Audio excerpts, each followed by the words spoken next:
The detention cell hummed with a low thrum of alien machinery. Commander Vex of the Krellian Imperial Fleet stood before the transparent barrier, studying her newest captive with the cold precision of a surgeon examining a specimen. The human sat on the narrow bench, his shoulders squared despite the energy restraints that bound his wrists. "You are Thomas Reed, pilot of the Earth vessel Defiant," Vex stated. Her voice carried the musical quality of her species, though her words held no warmth. "Your ship violated our territorial boundary. Your crew is dead.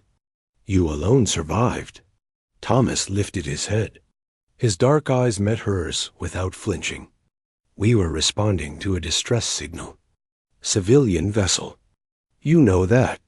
"What I know," Vex replied, "is that humans always have excuses for their trespassing." She turned away, her silver uniform catching the pale light. "You will remain here until the High Command decides your fate. This may take considerable time." The barrier sealed behind her with a soft hiss. Thomas watched her leave, then slumped against the cold wall. The cell was perhaps 3 meters square. No windows. No indication whether it was day or night, or what such concepts even meant aboard a Krellian warship. Days blended together in a gray monotony. Twice per cycle, a service unit delivered nutrient paste through a slot in the wall. Once per cycle, Vex appeared to ask her questions. She wanted tactical information about Earth's defensive positions, fleet movements, military protocols. Thomas gave her nothing but his name and rank. "Your stubbornness serves no purpose," she told him on the 7th day. "We will extract what we need eventually." "Then why keep asking?" Thomas countered. Something flickered across her face. Annoyance, perhaps? Or was it curiosity? She departed without answering. On the 10th day, Vex arrived during an off-cycle hour. Thomas was awake, exercising in the limited space. Push-ups, mostly. Anything to maintain his strength and sanity. "You are persistent," she observed. Thomas stood, breathing hard. "Habit. Your species has many unusual habits." Vex touched a control panel. The energy restraints deactivated. Thomas rubbed his wrists, surprised. "I am told humans require physical activity for psychological stability. You may exercise freely during rest cycles, but understand that this ship has security measures you cannot hope to overcome." "Why the consideration?" Thomas asked. "A prisoner who loses his mind is of no value." She paused at the barrier. "And you will be here for quite some time." The pattern continued. Questions during interrogations. Silence from Thomas. Yet gradually, the sessions changed. Vex began to linger. She asked about Earth, about human culture. Thomas deflected these inquiries at first, suspecting manipulation. But isolation gnawed at him, and eventually he found himself answering. He spoke of oceans, though Vex's desert homeworld had none. He described forests, rain, snow. The Krellian listened with an expression he could not decipher. "Your world sounds chaotic," she said one day. "All that water falling randomly from the sky. How does anything survive?" "We adapt," Thomas replied. "It's what humans do." Weeks passed. Thomas marked time by counting meal deliveries.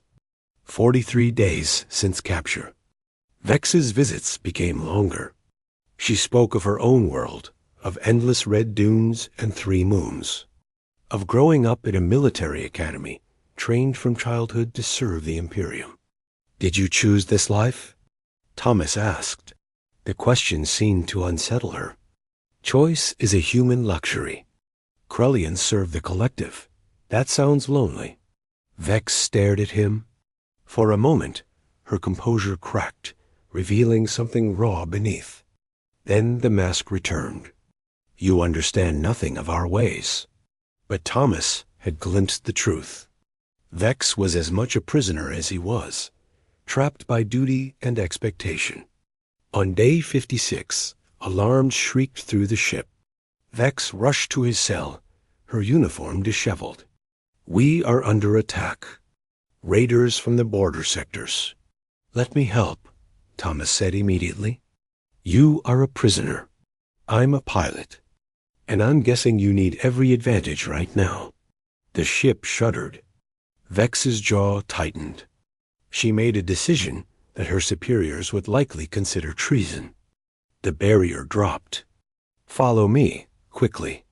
They ran through corridors alive with emergency lighting. Krellian crew members rushed past, barely sparing Thomas a glance. Vex led him to a launch bay where small fighter craft hung in magnetic cradles. "You can fly one of these?" she demanded. Thomas assessed the alien design. "Give me 30 seconds to figure out the controls." "You have 20. He climbed into the cockpit. The layout was foreign, but the principles were universal. Thrust, maneuvering jets, weapon systems. His hands moved across the controls, committing the configuration to memory. "Time," Vex called. The magnetic clamps released. Thomas fired the engines and shot into the black. Space unfolded around him, full of violence. The Krellian warship traded fire with a half-dozen smaller vessels. Raiders, as Vex had said. They moved in coordinated patterns, targeting the warship's vulnerable sections. Thomas dove into the fray. The fighter responded smoothly to his commands. He fell back on years of training, muscle memory guiding him through combat maneuvers. His targeting system locked onto a raider. He fired. The alien ship erupted in a brief star of light. "Read," Vex's voice crackled through the comm system. "What are you doing?" "Helping," he replied, already lining up his next shot. "You could escape. The jump gate is unmanned during combat operations." Thomas rolled to avoid incoming fire. "And leave you to die?" "Not my style." He could hear her breathing over the channel. "Then you are an extraordinary fool. Been called worse." They fought together, human and Krellian. Thomas drew fire away from damaged sections of the warship, while Vex coordinated defensive batteries from her command post. 2 raiders fell, then 3. The remaining attackers broke formation and fled into deeper space. When Thomas returned to the launch bay, Vex was waiting. Security guards flanked her. Thomas climbed down from the fighter, expecting to be restrained. Instead, Vex dismissed the guards with a gesture. They hesitated, but obeyed.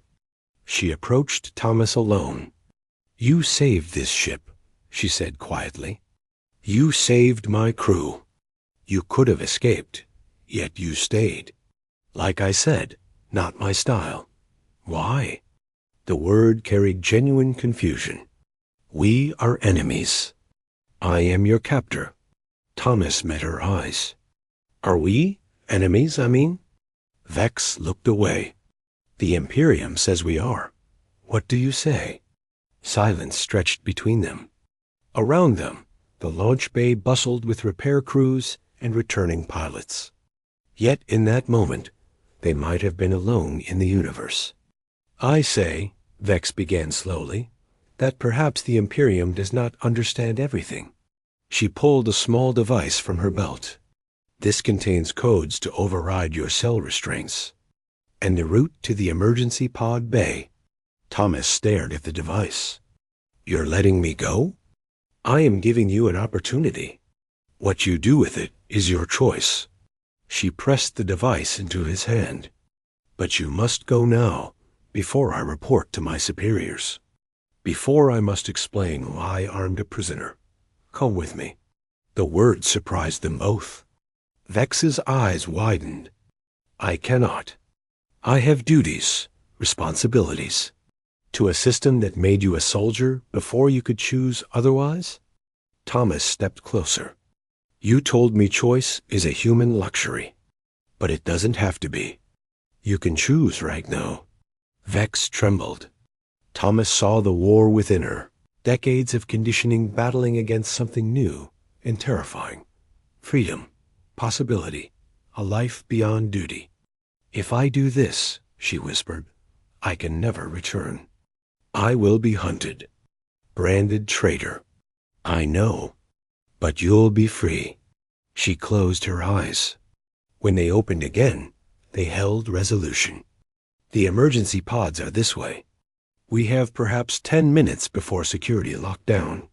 They ran together through the vast warship, past startled crew members who would later report seeing Commander Vex fleeing with the human prisoner, past bulkheads that sealed behind them as alarms began to sound.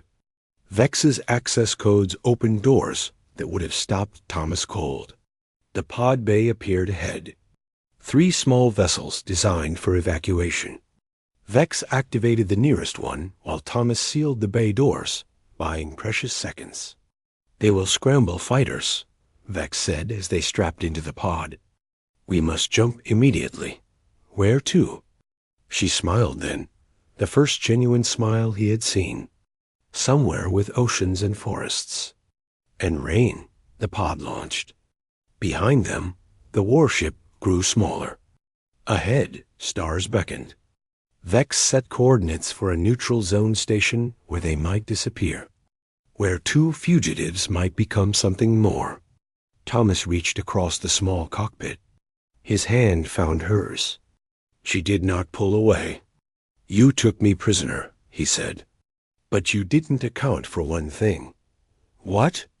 That the human heart is stronger than any chains. And apparently, so is yours. Vex squeezed his hand. The pod jumped, carrying them toward an unknown future. Behind them, the Krellian Empire already issued warrants for their capture. Before them lay only uncertainty. But they faced it together, no longer prisoner and captor. Simply 2 souls who had discovered that freedom meant nothing if experienced alone and everything when shared. The stars welcomed them, indifferent and eternal, as they always had and always would.